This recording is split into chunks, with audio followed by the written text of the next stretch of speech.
Assalamualaikum warahmatullahi wabarakatuh. Bismillah, alhamdulillah, wassalatu wassalamu ala rasulillah Sayyidina Muhammad ibn Abdillah wa ala alihi wa ashabihi wa mawalah. Itu makanya kalau sudah terkait dengan bangsa, NU itu pasti dulu. Pasti lebih dulu. Nah, kalau dirunut ke belakang, jadi NU ini memang, santri ini memang produk lokal sebenarnya, produk lokal. Dan santri ini bukan bahasa Arab. Patronnya kiai. Kiai ini juga bukan bahasa Arab. Anaknya Kiai Gus itu juga bukan bahasa Arab. Jadi santri ini sebenarnya anakan lokal. Ini hasil persilangan sebenarnya, ini hasil persilangan. Bilang kita. Santri ini coba. Bahasa Arabnya nopo santri ini? Ya nenten kiai ngono ya. Mboten. Mula nek kiai ngumpul dijamakno kuyaha ngono ku ya mboten pas sih. Kayak ya mboten. Terus Gus gawagis ngono ku ya ora. Loh. Jadi ini produk lokal. Produk lokal yang ternyata melahirkan satu peradaban yang itu lahir dari sebuah pertemuan antara Islam yang ya'lu wala yu'la alaih ini bertemu dengan Nusantara waktu itu yang memang sudah mengenal semuanya, pun kenal kabeh. Jadi sing digawa Islam niku wong Jawa iku pun kenal kabeh. Meng jenenge mawon mboten padha. Gusti Allah ngono ya, Allah ngono. Kene ya wis gadah. Yang widi, yang menang nggih pun gadah. Malaikat ngono ya, dewa-dewa ngono ya pun kenal. Salat ngono, sembayang ya pun kenal. Bahkan swarga mili ngono pun nyoto teng mriki. Jannatin tajri min tahtihal anhar, kali belan kali progon gitu. Nahruhu min khomrin, mriki niku kali khomer karek gawe niku legen sak wole sak blengeri pokoke sampai melet enten. Nahruhu min asalin madu ngono ya mun kenal mriki madu wis kathah. Jadi terus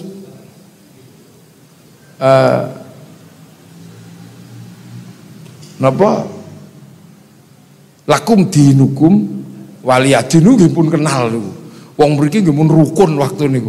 Antara agama niku pun rukun. Sampai nameng teng mriki ana Siwa Buddha niku nameng teng kene tok. Siwa kok karo Buddha rukun niku sampai dadi satu ajaran Siwa Buddha niku nek ora ning mriki ra eneng. Dan itu mulainya juga terutama teko Magelang sebenarnya. Sebenarnya Magelang niki problemnya. Jadi mulai Magelang ini kalau bisa memang jadi percontohan besar peradaban. Lah ya dari sini ya.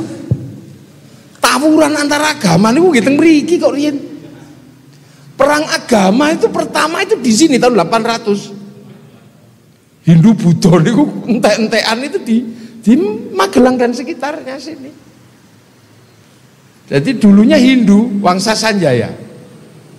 Terus ono sing pindah Buddha. Namanya Garung.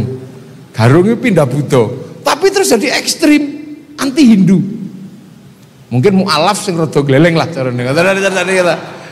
Karena saat ini sing gleleng-gleleng lah mu'alaf ngoten niku. Kaya wong bar pegatan niku. nungesu kali mantan istrinya. Sama juga kalau habis pindah dari Islam, habis pindah dari Nasrani, di mana-mana elek Nasrani itu kan gitu. Saniki sing keren, sing galak-galak niki lak malah mualaf nih. Sing isi anyar nih, dadi cara numpak motor sik bleyer niku biasa. Urung tahu protol seker niku. Itu sama itu garung niku waktu niku nggih. Yang ini akhirnya menjadi landasan yang luar biasa ketika Islam datang. Itu persoalan agama itu sudah menjadi sesuatu yang bisa diletakkan sebagai menjadi bagian dari kelaziman peradaban. So, ngawur niku. Sampai Sanjaya niku duwe keturunan bangsa ini namanya Panukuh itu tidak berani jadi raja, minggat teng India mereka. Pindah ke India. Belajar ilmu arsitektur. Pulang dikenal dengan nama Resi Gunadarma. Si Garung tambah ganas nih. Digelari Semaratungga. Nah tukang gelut itu kalau peradabannya kan rendah, emosi tok. Begitu mau bikin candi nggak punya arsitek, watune ono tapi arsiteknya nggak ada. Akhirnya cari arsitek lah, ketemu si Panukuh itu, si Semaratungga itu. Jadi wong Hindu kongkon gawe candi Buddha. Piye? Ya akhirnya dibangun juga. Arsitek Hindu bangun candi Buddha. Maka lahirlah candi Buddha, tapi modelnya Hindu. Dikenal dengan nama Sambara Budura. Lu barangnya ono ning ngono iku. Iku dudu gawenane Nabi Sulaiman itu. Itu bukan di ladang yang namanya Ardul Muqaddasah itu bukan di situ. Wis ngarang tok mawon niku wis mboten napa tadi. Nah, tiba-tiba anak Semaratungga ini namanya Pramodawardhani jatuh cinta kali Panukuh niki. Anak Raja Buddha yang ekstrim jatuh cinta sama orang Hindu. Ya terpaksa dinikahkan. Maka kemudian anak Bu Hindu ini jadi pewaris kerajaan Buddha, dikenal dengan nama Rakai Pikatan. Makanya kalau kita konflik pilkada, konflik pilpres, jangan serius-serius. Nanti jangan-jangan anak kita jatuh cinta. Susah. Khawatir lah. Nah akhirnya rukun Hindu dibikinkan candi Prambanan itu Resi Kumbayoni, diawasi sama anak pikatan namanya Lokapala. Meledak Jawa Tengah, Balaputra Dewa pindah ke Palembang, membesarkan Sriwijaya, Sindok ke timur. Semenjak itu sudah tidak ada konflik agama di Nusantara. Jadi ketika Islam teko lakum dinukum waliyadin, sudah ketemu tempat yang aman dan nyaman.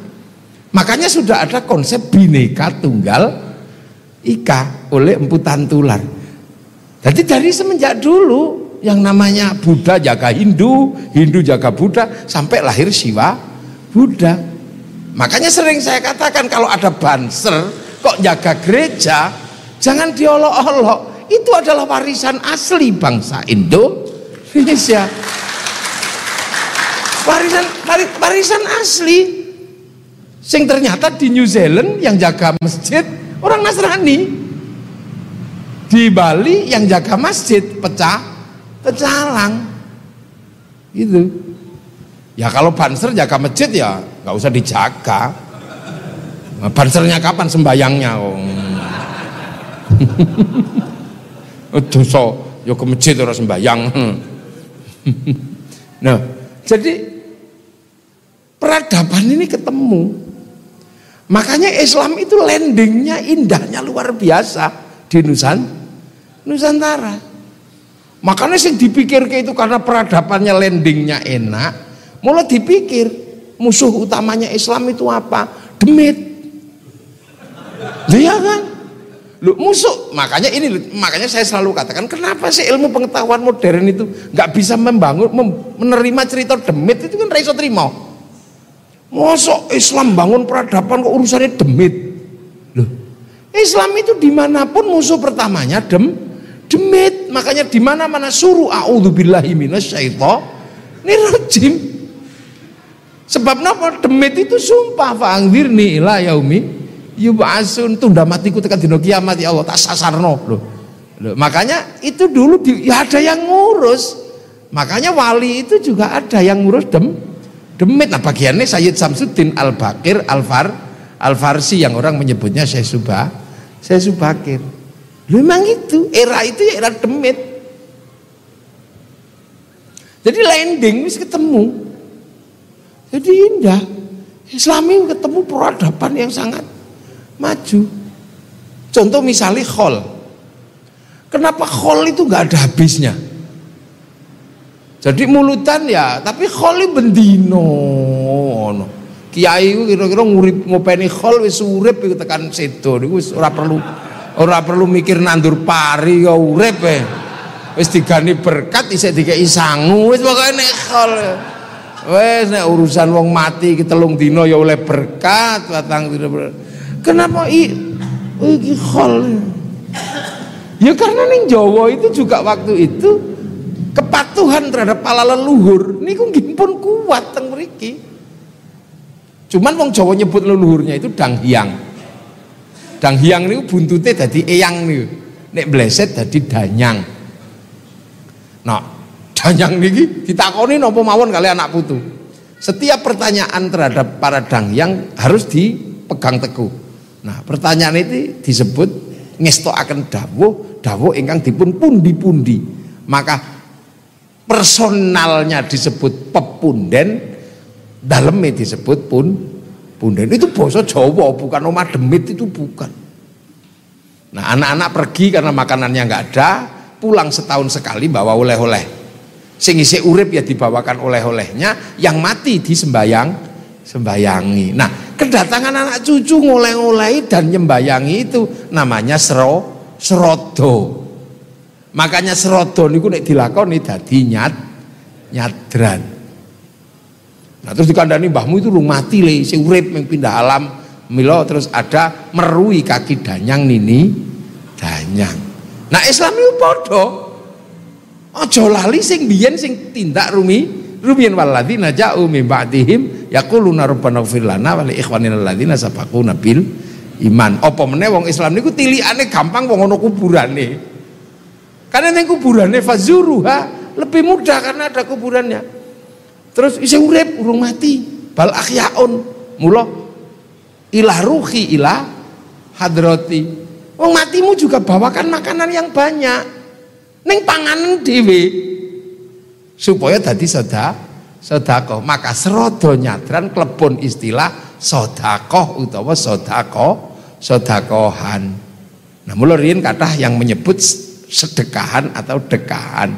Berhubung sing disedekahi sing ning jero bumi, wis ning jero bumi, maka muncul istilah sedekah bumi. Nah, kiai ini teko Allahumma barik, teko Allahumma barik, maka ada beberapa tempat yang menyebut itu namanya barian. Nah, ini gathok gitu loh. Jadi peradabannya sudah sama-sama maju.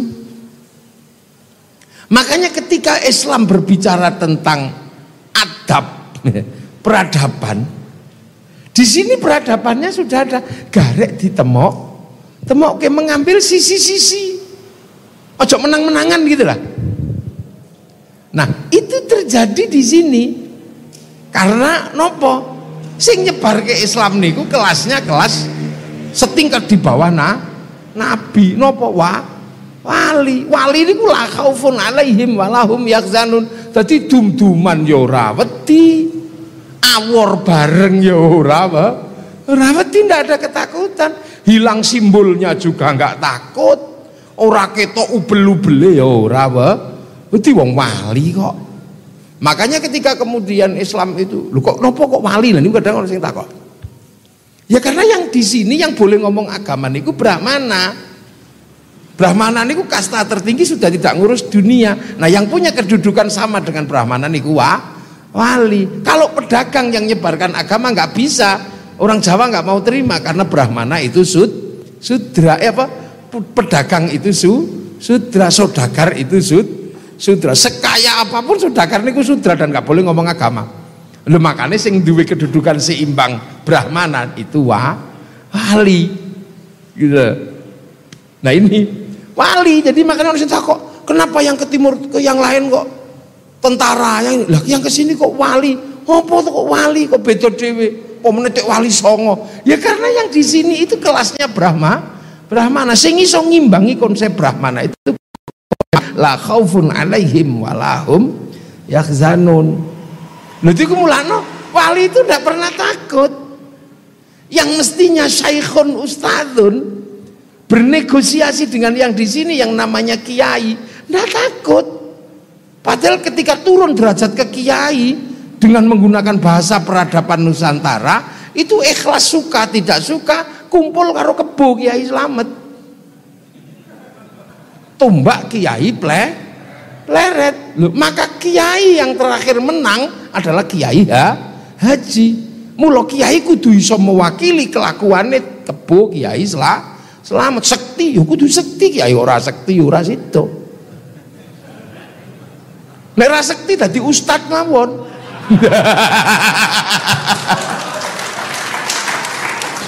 Kiai itu adalah istilah bagian dari peradaban, mewakili negosiasi budaya dengan entitas-entitas yang ada. Kiai kudu landep, wong mewakili tombak kiai pleret to. Ya kudu mandi suwe wong mewakili kiai akik. Lha ini. Jadi makanya kita takut kok.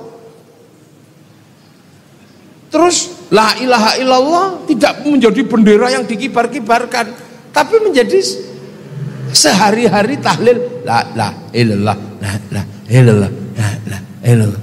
Tidak ada masalah.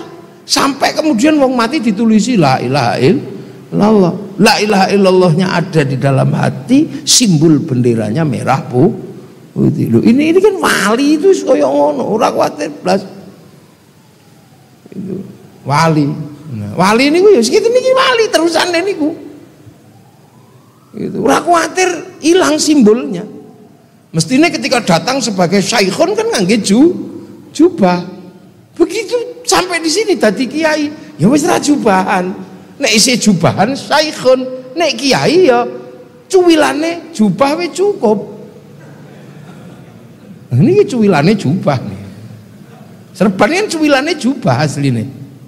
Yang identitasnya nggak hilang niku ya niki, ketokane jubah. Jubah diarani baju syar'i, diketok dinamakan syar'un. Nah wong Jawa kan ndak punya huruf ain, duwene monggo bodho ngo, maka syar'un dadi sarung. Saruan dadi sarungan. Lho monggo bodho ngo kok. Mulane santri niku nek takbir ya Allahu Akbar ngono tok. Kenapa? Karena baina surah warubah sak dhuwure udel ana blebetane sarung mesti mentol dadi Allahu Akbar nyantol. Ngasih ra sarung Allahu Akbar semene kuwatir melorot.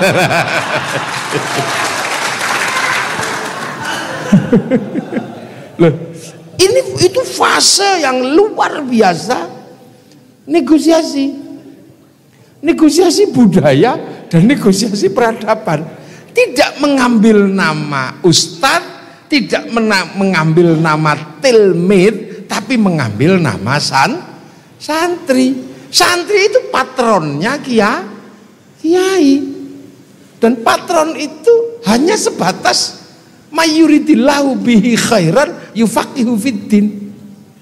Sopo sing dikersake dadi apik karo Gusti Allah diparingi ngerti teng urusan agama. Lah khairon niku nakirah, maknane khairon kamilan, keapian kang sampurna. Jadi santri itu ngerti ngaji ki apik. Ya santri ora perlu nyekel mic dadi tukang ngaji. Cukup ngerti ngaji niki apik, ngresiki sampahe niku pun termasuk mayuridillahu bi khairan yufaqihu fiddin. Mula jenenge santri itu kompleksitasnya adalah kompleksitas peradaban. Dadi sing lunga perang jenenge santri iku ora kok sing menang lomba maca kitabku kuning. Sing iso maca lomba kitab kuning mau itu adalah genre santri sing asli jenenge tilmidun utawa muridun. Tapi ketika bermanifestasi dalam budaya jenenge santri, iku ya ana sing isih dadu. Lha nggih, ya isih ana sing ya kira-kira perang 10 November niku santri apa ya iso maca kitabku. Nah, mila nek